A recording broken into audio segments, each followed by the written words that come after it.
What is going on, ladies and gentlemen? Welcome to the Beacon of Nick. Hope you guys are all having an awesome day so far today. So the Isle of Armor for Pokemon has been out for roughly 2 weeks now already, a little over 2 weeks. And I've been enjoying it a ton. I've been streaming it an awful lot, and it's been great. I know a lot of you guys are enjoying it too. So I'm going to go into detail, guys, about what I liked about it, how I feel about Pokemon getting DLC now instead of getting like remade games like Ultra Sun and Moon and Black and White 2, and then where I see the Crown Tundra going in the future. I'll get into a little bit of that today on the video too. So if this is your first time ever coming to the Beacon, your first time ever seeing me or coming to the channel, I want to give every single one of you guys a warm welcome. Welcome to the Beacon fam. We go live Sunday, Monday, Tuesday, Thursday, and Friday, 8 p.m. EST every single week. And if I ever see you guys drop by a stream, never be shy. Always drop in and say hi.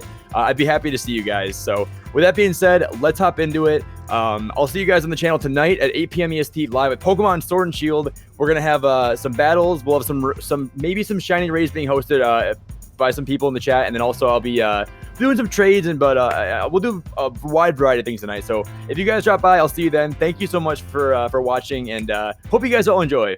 All right, so like myself, I'm sure you guys have a lot of things that you loved about the Isle of Armor, things that you think could have been improved a little bit, and some things you guys probably flat out disliked about the Isle of Armor. There's a lot of things. I'm in the same boat. I'm no different.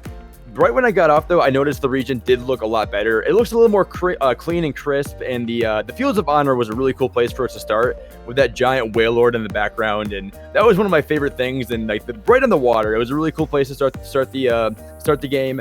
There's right when you get there, you can definitely see like there's a fresh coat of paint. And if you guys didn't know, the Isle of Armor is actually based on the Isle of Man, which is a real island in the UK, which is what Galar is loosely based off of. The first thing you do notice, besides everything else, is like all the new Pokemon, like Galarian Slowpoke, Starmie, Malamar, all these new Pokemon that like a lot of them that weren't in the main game itself. So that was really cool to see. It definitely helped make the island feel very unique, and like it's kind of like separate from Galar, but also kind of part of it at the same time. I'm sure most of you guys have seen it, but this is the actual map of the Isle of Armor right here.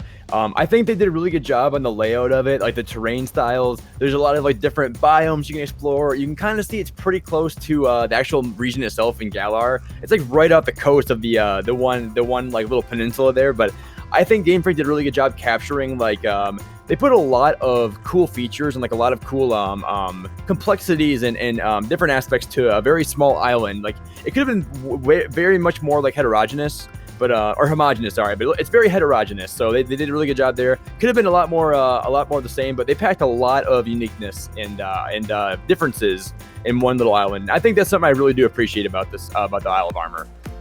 So essentially, right when you start the game, you wind up at this dojo that's almost right at the start of the map.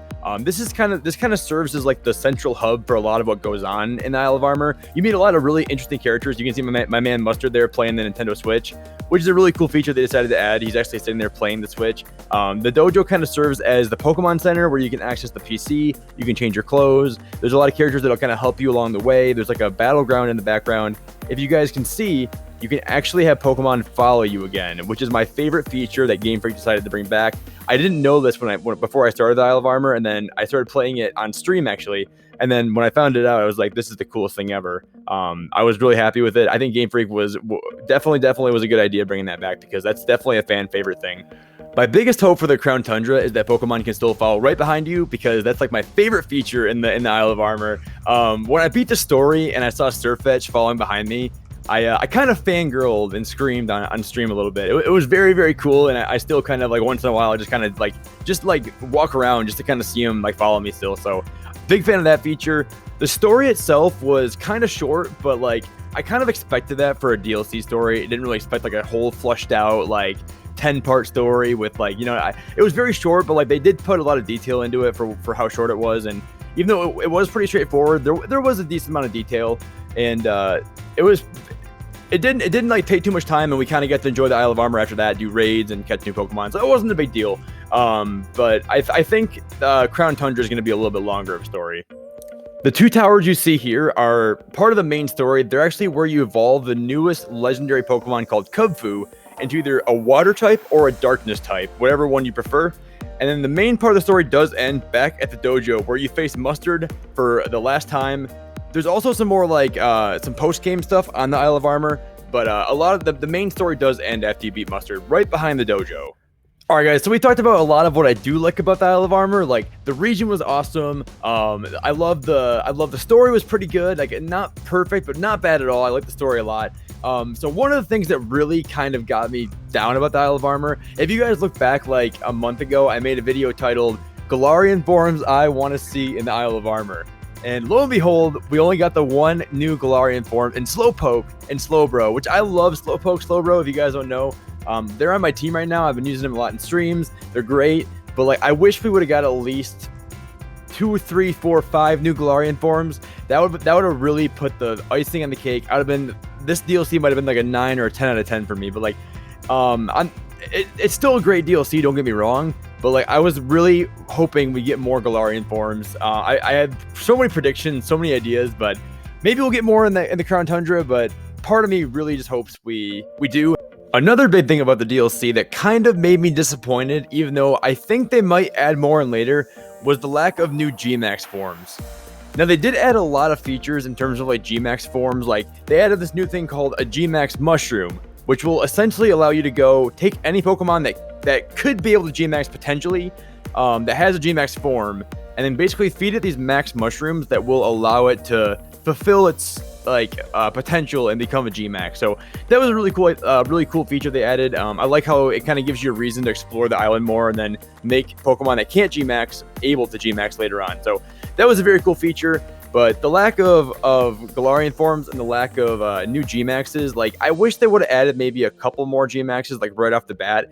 It does seem like they're going to be adding more later on, I think, but hopefully we do get that later on. But all in all, I mean, those are two very minuscule things in terms of like the greater overall region itself. So nothing like we can really be too nitpicky about. Urshifu did get a brand new form as well, so I mean, at least that was one new G-Max. So all in all, mostly positive things to say about the Isle of Armor. I really honestly had a great time with it. I had a great time playing with you guys on stream. Had a great time with it. I think they had added a lot of really cool new features to Sword and Shield. They spruced it up. Graphically, it looked a lot better. It was a little more immersive. There's a lot more terrains like caves and going through everything, and there's a lot more water and islands to explore, and it really felt like a good summertime DLC. Really had a good time with it. I thought it was fun. I loved all the new Pokemon they added that were already from older games, older gens, and I love Slowpoke. I love Slowbro. In that sense, everything was great. Like I said, new Galarian forms would have been a great addition. New G-Maxes, I was really kind of hoping we get some more of those too, besides Venusaur, Blastoise, and then Urshifu. Like 2 more would have been perfect, but maybe Dragapult in this one and then save more for the Crown Tundra. I'm still kind of salty Dragapult never got one, but all in all, like I said, it was not a bad DLC at all. I had a great time with it. The story was good. It was a little bit short, but it was to the point. It was direct. So I really can't complain about any of that stuff at all. Like, I think Game Freak did a great job. I think going forward, the Crown Tundra is going to be a lot longer. My hopes for the Crown Tundra, though, I really hope we have a longer story. I hope this is going to be like a, maybe, you know, if this was done in like 3 hours, 3 hours, I hope Crown Tundra goes for, you know, 8 hours of story maybe. So I think the Crown Tundra is going to be a lot longer. I hope we get a lot more Pokemon back. Let's hope for like Sceptile and a bunch of those other ones. There was a leak, so hopefully all the Pokemon that were leaked actually are true.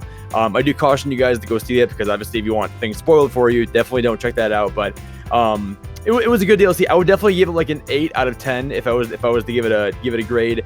8 out of 10 sounds probably fair, but I do want to say thank you guys so much for watching. I will be live later tonight at 8 p.m. EST, around 8 p.m. EST on the channel, so I'll see you guys there. I love you guys so much, man. Thank you for all the support for the channel, and please let me know in the comments below how you guys felt about the Isle of Armor, Crown Tundra, or Isle of Armor, and what do you guys want to see in the Crown Tundra when that just dropped too. So thank you guys so much. I'm gonna get some rest, and we'll see you guys later. So thank you guys so much. 8 p.m. EST tonight. So much love, guys. Thank you again for supporting the Beacon, and thanks for watching.